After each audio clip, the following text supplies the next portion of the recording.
Hey y'all, my name is Amanda and I'm a Sunlight Educator at Jameson Shaw Hairdressers. Welcome to Tips and Tricks Tuesday. Today I'm going to show you guys how to do a seamless French blow dry.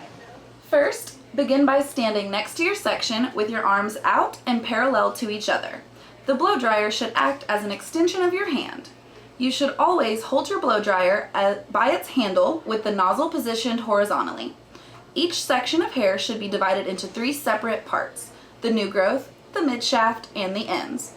Always blow dry each part in this order to ensure each part of the section is completely dry. This technique is called the 1-2-3 reload.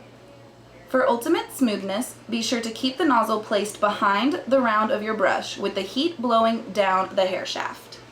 Follow the head shape for the correct amount of volume and arc. Remember to always walk out the ends of your sections backwards towards the middle of the head and away from the face to show off your French haircut layers. Using the 1-2-3 reload technique, proper nozzle placement, and proper body position, you will be able to achieve a smooth and seamless French blow dry. Thanks for watching. Drop any questions in the comments and be sure to subscribe to our channel and check out next week's Tuesday's Tips and Tricks.